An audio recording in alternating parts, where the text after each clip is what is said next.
So, Ross, look, thanks for coming along, giving up your Friday morning to come and talk to me on our TekCurious podcast. As we were saying earlier, I think it's really cool we do these. It's about trying to kind of show and highlight to people kind of the different career paths that are available in technology. Learning from people who've clearly been really successful in their career and have kind of risen up to kind of the higher echelon, shall we say, of working in technology. And I'll allow you to introduce yourself in a second, but obviously you're working in a fairly senior role for a pretty cool organisation. And I think you've had an interesting career path to where you've got to. So hopefully people will find it really interesting and get some good learns from it. So I'll shut up and let you introduce yourself. And do you want to tell us a little bit about you, your role, and sort of what you're up to at the moment? Brilliant, thanks, Karl. Very kindly introduced me as being in the upper echelons. So yeah, of course, I'm Ross Maude. I'm the Chief Digital Information Officer at the Department for Culture, Media and Sport. And yeah, it'd be very interesting to talk about all the careers and paths and roles and what actually working in the tech industry is about. I guess it'd be quite interesting. Good. All right. So do you want to just go rewind the clock a little bit? I think you were back at studying archaeology, weren't you? Back at Cardiff University. So kind of what was it always a career in IT and sort of archaeology was the way there? I'm guessing probably not. So how did you end up doing that? That's a I did that by learning from mistakes, I think is what I would say. So no, there was never been a master plan to for global domination in the tech industry at all. I think I've just done things that I found interesting, and then you keep doing that and you keep doing things that you're not quite sure you can do, and then you'll probably end up somewhere. So no, I was doing archaeology, and it was a great course. And part of the course, I did a computing for archaeology, which was basically all about looking at large sort of finds from a site and how you can analyze it using a computer. And that was really interesting. And then, as always, it's not just one thing. Then my current partner was at university with me, and they were doing a 4-year course, and I was doing a 3-year course. And so I had like a year, and I was like, well, what should I do? Should I get some sort of local call center job? And in the end, I ended up, I took out a bank loan to do a master's in computing, which was A, because I was interested, but B, it also suited my situation at the time. And that's, as in most things, it's a, happy coincidence rather than a master plan to do that. Fair play. No, good. All right. Okay. And so master in computer science, was that what it was called? Yeah, it was computing it was basically computer science. Yeah. So all the stuff, coding, databases, some theoretical parts, some hardware, proper academic, none of this modern kind of gang coding stuff, proper academic computer science, which is what I kind of ended up with. Good. Okay. And then just as a bit of a whistle stop tour, kind of just how then you sort of finished your masters, and then sort of was it straight into a career in IT then, or looking at it kind of onto a service desk the traditional way? But was that again was that after the master, right, I want to get into IT, this is the route, or again something we just kind of fell into? No, actually, there's a few little odd jobs in between, but that was the goal, was to do something in the industry. And so I rocked up to interviews going, hey, I've been doing grayscale parallel computing coding, and they were great. Can you map a drive in Windows? No, I can't. So I started work on the service desk doing what that was kind of the entry level, the traditional first line, second line, third line. I don't know if they still have service teams that did back in the old day, but that was the route. You did service desk, you did desktop, and then you did servers when you were a bit serious about it. And that's kind of the route. So I did that for an oil company, and then I went and did a very similar thing for like desktop computing for a bank. And then I'm quite a tall guy, and I realised I didn't fit in the London Underground, and my other half was working in Italy. And I went to see a friend who just got a job in Amsterdam and realised that the tube there's 2.5 meters tall. So within about 8 weeks, I got myself packed up and moved to Amsterdam. And that's there was the era of like the consulting mega boom at the time. So I rocked up there. I got a job with Nokia pretty much instantly, doing a very similar bit of work. And then from there, because I was messing around with Unix at home all the time with Linux, I kind of moved away from kind of like the Windows operations, like messaging and Teams and sort of messaging in those days, Exchange. Moved back across to sort of Unix Oracle, which is like my favored space. And yeah, Unix Oracle, got back to the UK, stuff with BT, same job with Airbus. But at some point at Airbus, I was like, I love my technology. I was doing we did a SAP installation, SAP installation, getting closer and closer to the business. And I realized I probably needed to kind of add more strings to my bow. So I did a MBA, a part-time MBA whilst still working. And that's probably the bit where I kind of pivoted from being the technology person to, who was quite close to the business, to kind of actually getting really interested in, I guess it sounds a bit like terrible Instagram stuff, the whole thing about leadership and like self-awareness and how do you authentically lead people, as well as using technology, as well as doing business transformation and all that other good stuff. So yeah, that's kind of the potted history. And then from Airbus, a couple of other roles doing business transformation, ended up where I am now. Fair play. Good. Okay. And a couple of things just to reel back on in that then, just out of interest. So obviously, yeah, look, kind of university, traditional route through university into a service desk, then obviously started, like I said, realizing it was kind of more around the DBA stuff, the Oracle, and kind of moving up through that route. And I think ended up as like a head of BI, then at Airbus. So I suppose up until that point, I guess maybe kind of coming up to that EA role at Airbus as well was kind of where it started to split into kind of technical and sort of more interfacing with the business. So one of the questions we get asked a lot of as a team and as a business is kind of people sort of, when they're at that level, they kind of go, well, how do I decide which route I want to go down, right? Is it kind of more going down a technical route, or is it more of kind of going down, do I want to then build on those skills to be able to interact with the business more? And obviously you mentioned the MBA part. So I suppose from like, was that the right decision? Did that kind of help you to get to where you got to? And then maybe reflecting back on it, kind of if you could look back at giving Ross some advice back then, would it still be the same, or would you have done anything differently? I would make a joke then. If I had that kind of knowledge, I'd have moved to California and started like some kind of mobile app, wouldn't I? Probably in the banking space. So was it right for me? Yeah, totally it was. So I'm self-aware enough to know that the things that keep me going is I like to learn. I love learning new things anywhere of any stripe. If I feel like I'm not learning or developing, I feel stagnant. And I guess Oracle DBA Unix is really good. And without sounding a bit up myself, and I kind of had all the skills, so I was kind of at the top, and I could have stayed there quite comfortably. But I knew that wouldn't have been good for me because I'd have got bored quite quickly. So I think it's a combination of, I decided actually I made a conscious choice in my early 30s that if I didn't kind of start making a move at some point into kind of leadership positions, and I would stay technical, and that could be fine too if that's what you're comfortable with. And doing the MBA, it really, I always had a real fear of those terrible self-help leadership books in airport bookshops, like an absolute phobia about them. It just sounded so cheesy. And I went, I'm going to do this, but I just have to suck it up and get it done so I can get the badge. And it couldn't be, it wasn't like the most famous university in the world I went to. It's quite it's a local Newport University in South Wales. Really great course, run by the same people who run like Henley Business School and stuff. Mm-hmm. Be sitting there in like a 1980s classroom with the plastic chairs in the evening after work with the other bunch of people.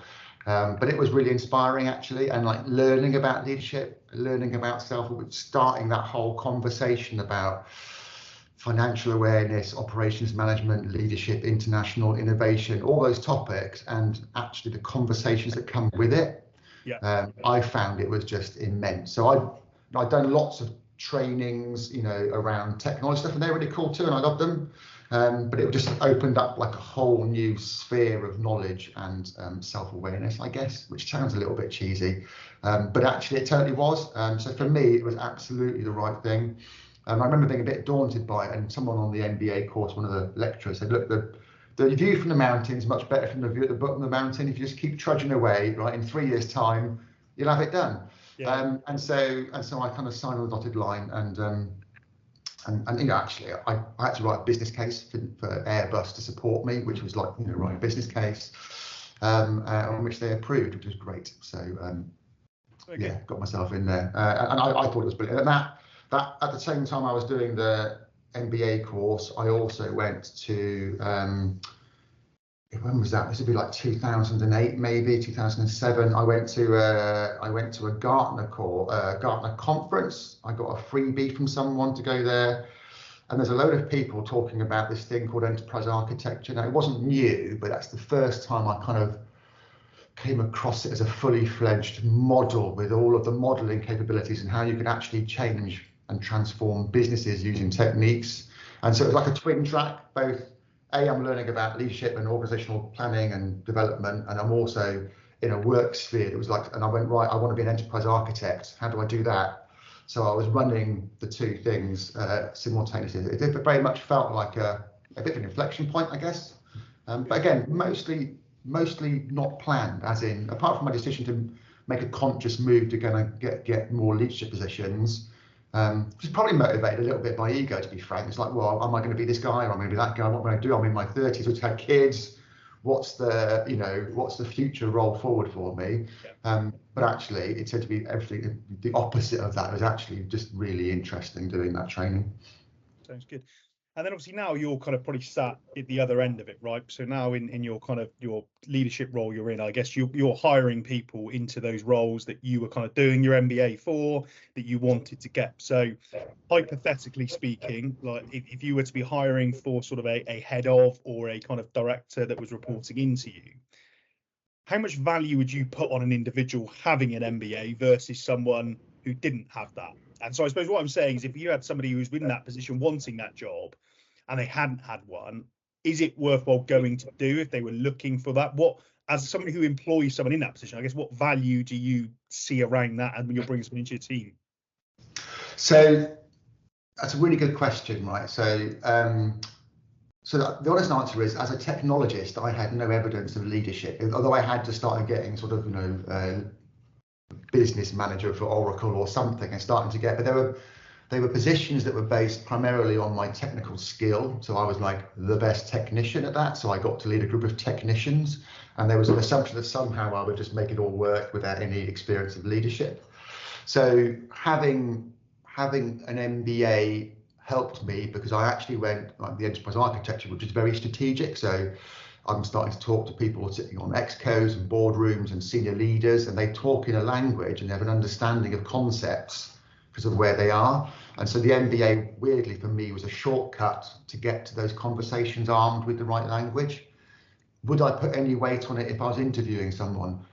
If I'm interviewing someone, what I'm looking for is passion, actually, and you can find that in about 3 minutes of conversation. So if they've done an MBA because they're interested in their areas of business and it complements their passions for their role, then you'll notice it. So it might well get you through the sift phase. If it's quite a competitive area and you're looking in a senior leadership and perhaps you're a bit slim on actual, hey, I've been an operational leader of 30 people and I can demonstrate I've got all these management bits and pieces. If you haven't done that in your career, it might be a way of like shortcutting a couple of roles to demonstrate you've got hands-on leadership a little bit in those senses. Or if you're aiming a very strategic kind of role, it'd be useful to get to the sift phase. But once you're across the table from someone, I don't think, it wouldn't be about the qualifications, it'd be about what someone's presenting. And in that sense, the MBA may be useful in terms of it gives you a whole lot of language sets and vocabulary that's quite useful, depending on your on your targeted job, I guess. No, that's really good advice. And one thing just to pick up then you said, which I think people would be really interested, because obviously I guess over your career, I'm sure you've hired a lot of people, right, or been involved in interviewing lots of people. So you said there kind of it's the first 3 minutes, right? People have to get their passion across in an interview. So as a really senior person who's clearly had a hugely successful career through technology, what advice or could you give someone to get that passion across in that first 3 minutes? And then kind of what are you looking for when you're sat on the other side of the table to see that? Okay, so I'll do that in 2 bits, actually. So the first thing I would say is that interviewing is a skill and you need to practice it. So it's a bit like, if you decide to buy a house, it's the house that you see that makes you sell your current house isn't the one you get to take so long to sort out all the bits of paper. It's the same thing with jobs. So partly in my early career, because I was a consultant, I probably changed jobs every 9 months. And so I got quite good at interviewing because I practiced it. So if you've been in a job for a while and you're thinking about moving, apply for jobs, right? Apply for roles and practice your interview. And if you're not successful, ask for feedback. That's the very first thing I'd say. It's a skill. You need to practice it. The other way then is if you're, if you've got through the sift and you're sitting in front of someone, it's okay to be nervous, right? Because it's, it's a high pressure situation. So don't worry about nerves, and really just emphasize your curiosity, and it's the energy you bring in the conversation. If you are nervous, try and get the topic onto areas where you have a real genuine interest, and it just comes out. You haven't got to try hard. So if you're planning it, you can try and steer your answers towards those areas where you've got a great energy about the things you want to talk about. What I would really strongly suggest is not trying to pretend you're something you're not, because anyone worth half an ounce of salt, whatever the phrase is, humans are really, really quick at sniffing out inauthentic behaviour, right? If you're leading, if you're interviewing, if you're interviewing, if you're the interviewer, all that stuff comes out super fast. So don't try and, there's a whole phrase of fake it till you make it. A little bit of confidence is useful. It's an interview, but actually anyone worth their salt will be kind of probing to kind of find out the depths of your knowledge and your interest and passion, and they'll make the decision they think is right based on that. Good, good advice.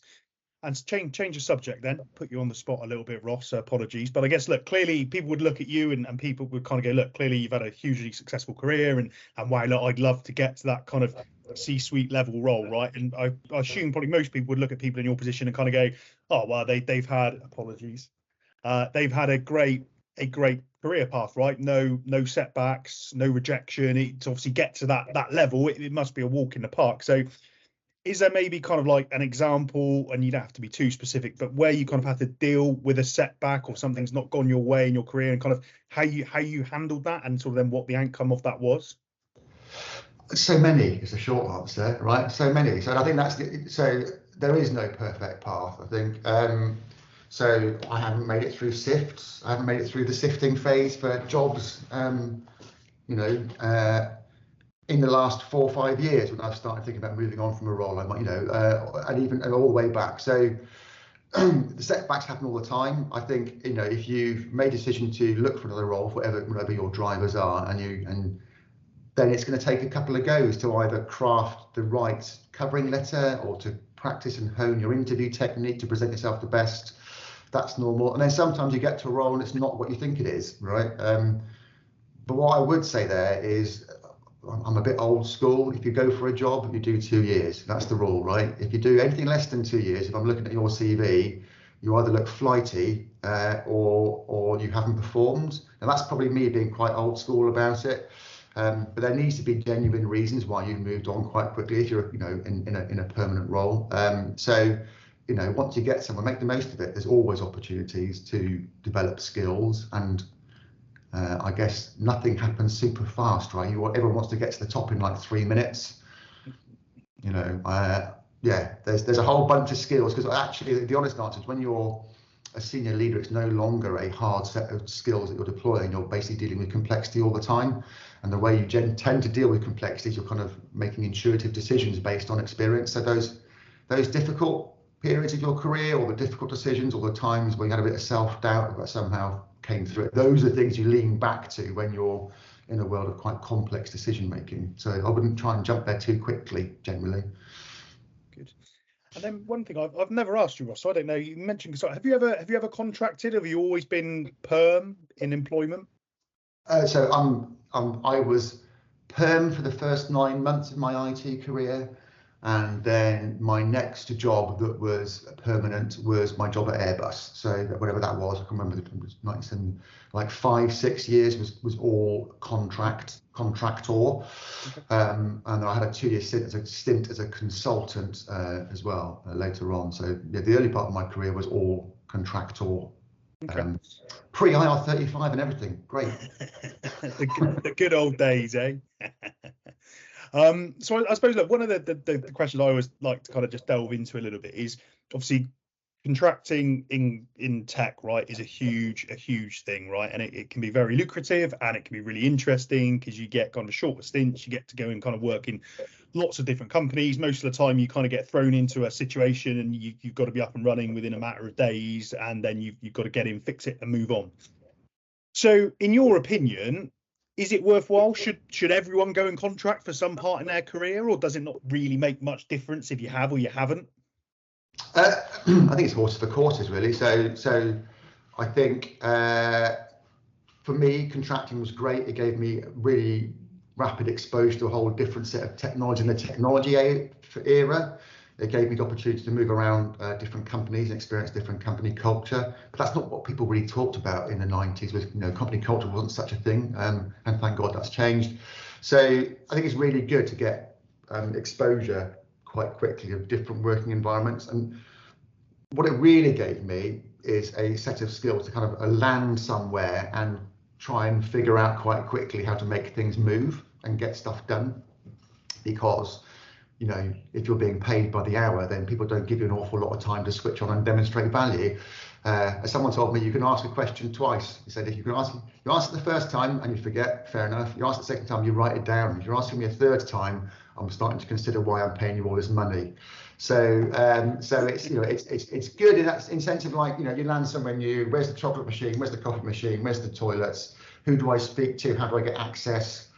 All that jazz. It becomes, it's quite good in terms of building that bit of resilience as well as that ability to kind of engage quite quickly.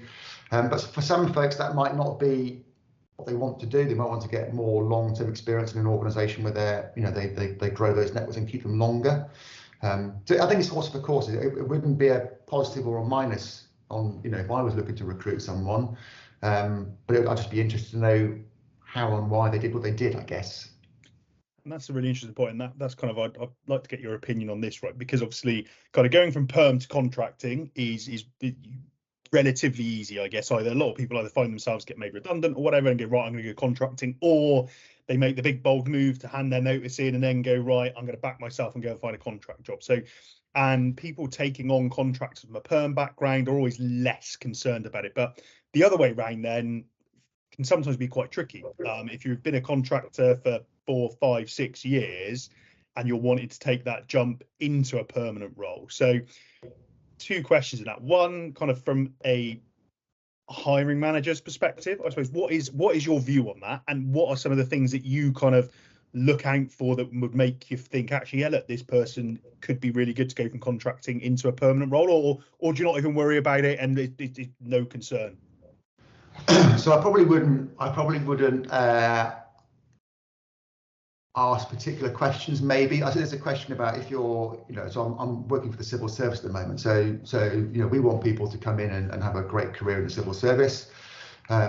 So I would just want to make sure that they're, someone's committed, because it's quite a big deal to kind of get someone through the door and get them get them employed, and I wouldn't want them to move off super quickly. So it's just making sure that folks, that they're gonna commit a little bit. I guess that's what you're after, because I can chop and change contracts, as being brutal about it. I can get them, I can go to the market, I can turn them off, turn them on very quickly. But having fought for headcounts and got a role created and gone through a recruitment process, which is it's not super fast, then I want folks to stay around. So I think I'll probably be. That's what I'll be probing, and kind of making it clear about when you're a consultant, your job is to come in and provide, or contractor is provide expertise, and I would have been the same. But I don't care about office politics. I'm just here to do my job, and I'm a technician. And actually, it's a bit of a broader question. All the problems we're trying to solve now, right, involve people working as teams, right? So being like the lone wolf genius won't fly, I guess. So it's just making sure that someone doesn't have that sort of tendency. So how would you, as an interviewee, kind of get across the fact that you're really great working in teams and you're really committed to the success of a team? And that's the kind of area probably I'd be probing at slightly. Good. And I guess I was intrigued because I suppose that across the industry, it's one of these always these tough ones, right? Because people want to move from contracting to perm roles for a number of reasons, right? One is they kind of feel in contracting, I guess it's hard to kind of get that career progression. If you'd like, yes, you can go and get lots of brilliant experience across a broad range of different companies, different cultures, different sectors, different industries. But obviously it's hard to feel like you're moving your career up and into the next role above. So obviously people want to move back to perm for that, and other people for financial reasons, if you'd like, kind of want a little bit more stability in their life. But I guess from a hiring manager's perspective, we always see, well, or are they going to stick it out, Karl? Are they just going to come here for 6 months, 9 months and realise they love contracting? So I'm always intrigued to kind of get the hiring managers' insights for people as to kind of what actually they're looking for, because obviously we have our views on it, but it's always good to hear that. Good. All right, thank you for that. And I suppose one kind of, again, shifting the subtopic a little bit is, I guess, kind of, you're probably a very busy man, right, Ross? You've probably got a million and one plates. You're constantly spinning at work, let alone then in your personal life. And obviously I know you've got a nice family as well that take up a lot of your time. So I suppose for people that are wanting to grow and develop their career, or even peers to you in senior roles, right? What is there any advice you'd kind of give on kind of like how you kind of prioritize your workload and how you sort of manage a successful and healthy work-life balance?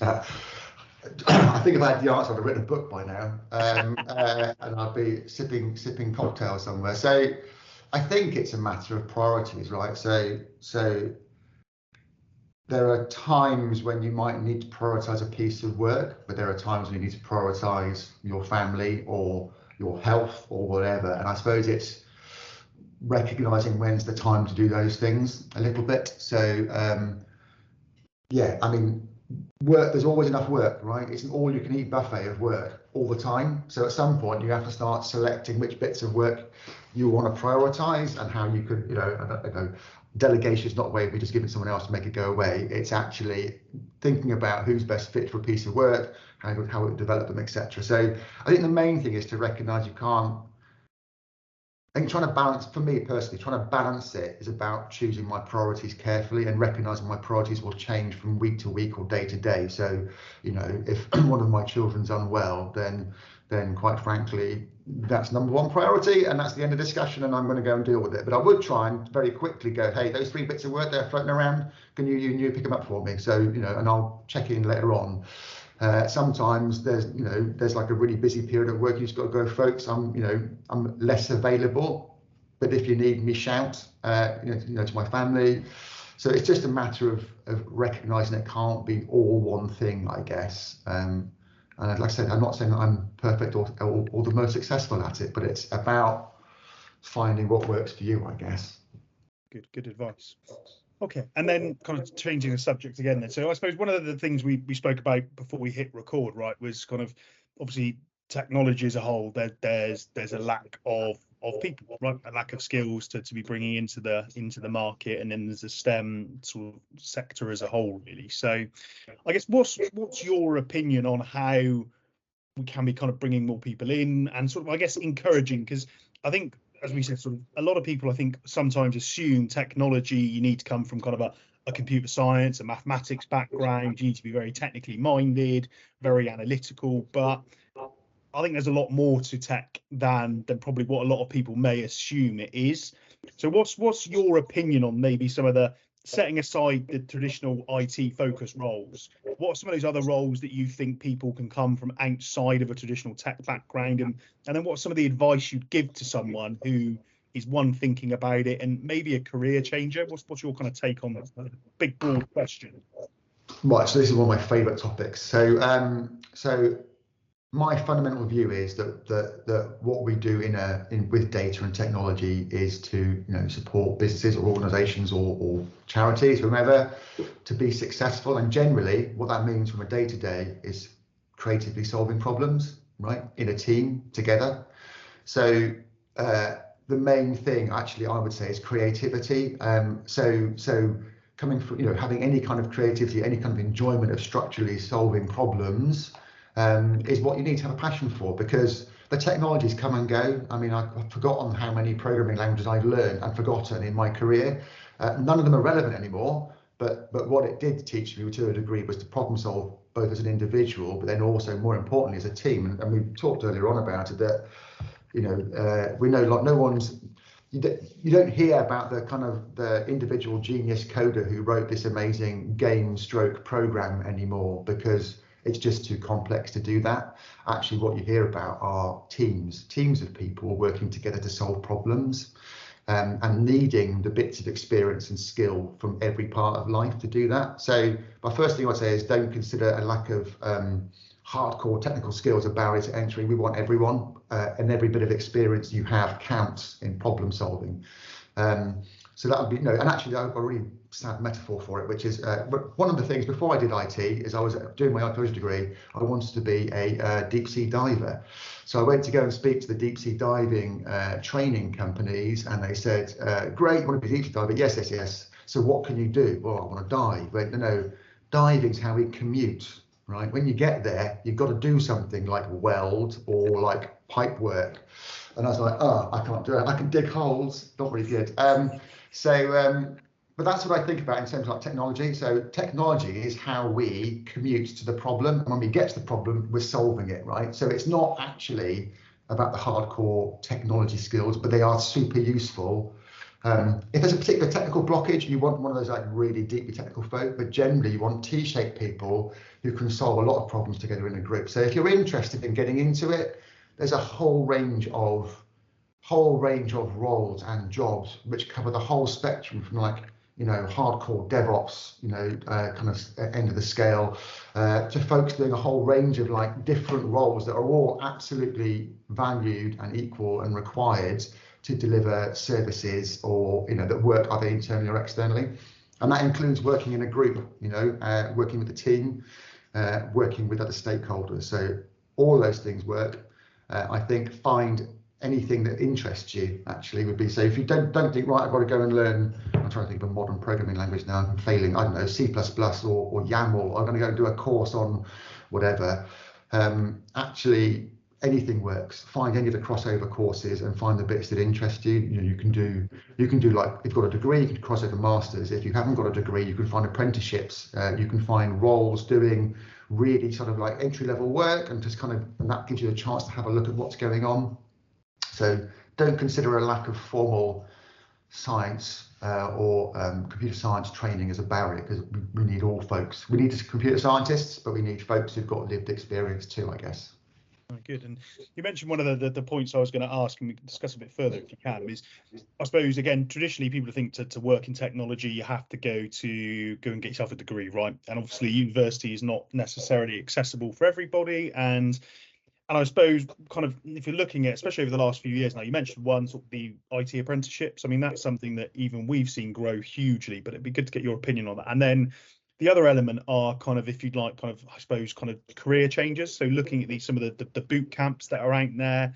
And I guess kind of what's your take, setting aside university, right? Because obviously clearly computer science, mathematics, brilliant courses, and we need more people to go and do that. But I guess it's not available and an option for everybody. So setting that portion aside, looking at kind of the apprenticeships, boot camps, what's your take on that? Is it worthwhile? Are they good? What should people be, and what would your advice be on somebody sat again? Look, I'd love to work in tech, it looks brilliant, but I don't quite really know how I go about doing it.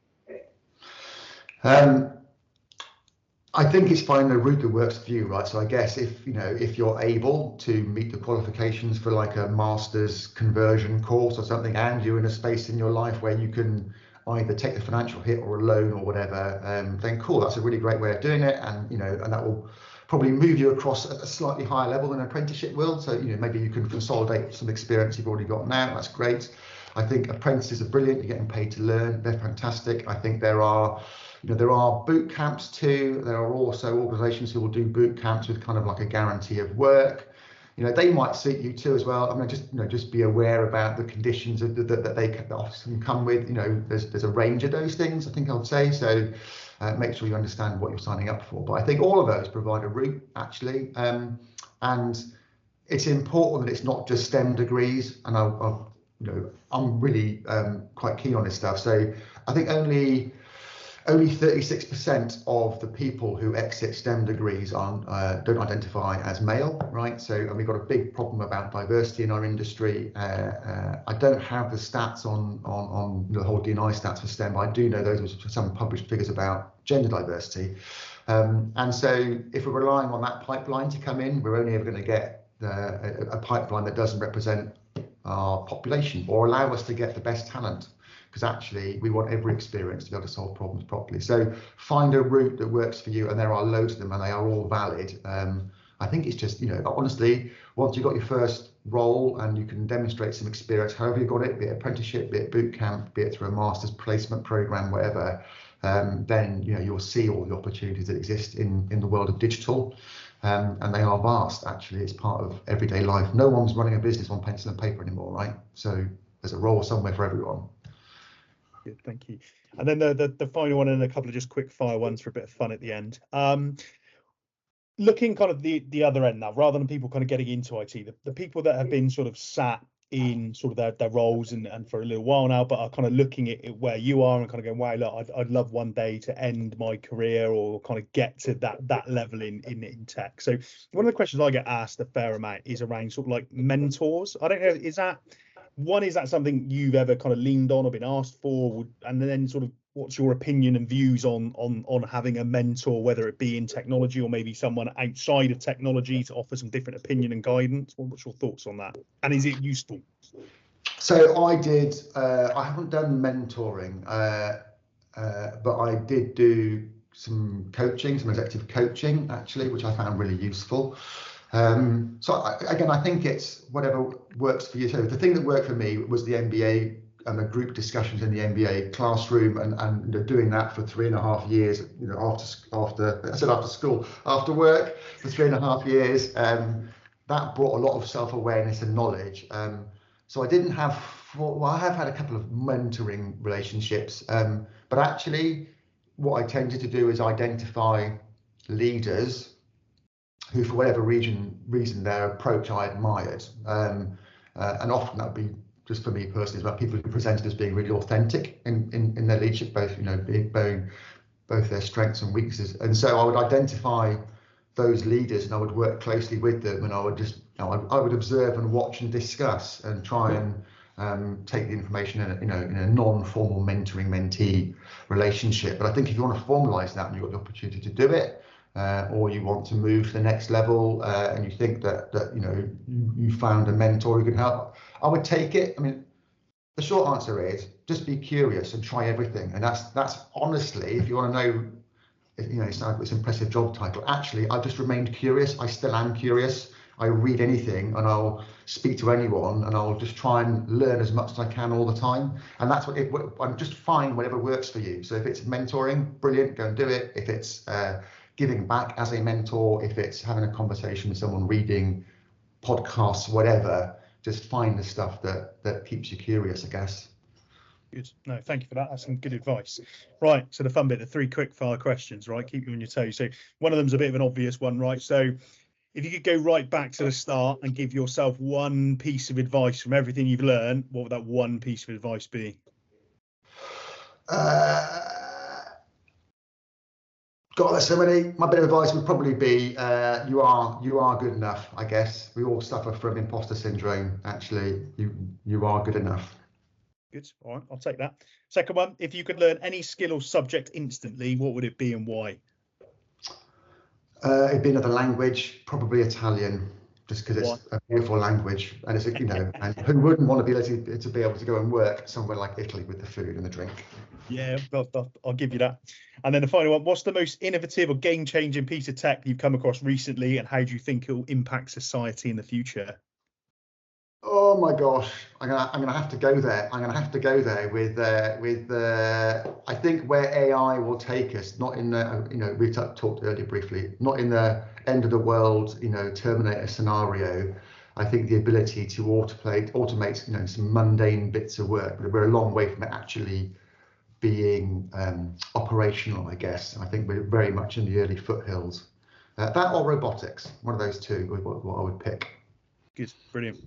Thank you very much for giving up your time, Ross. It's been brilliant speaking to you, and I'm sure lots of people will enjoy listening to all of your pieces of advice. Brilliant, thanks, Karl. Have a great Friday. Will do.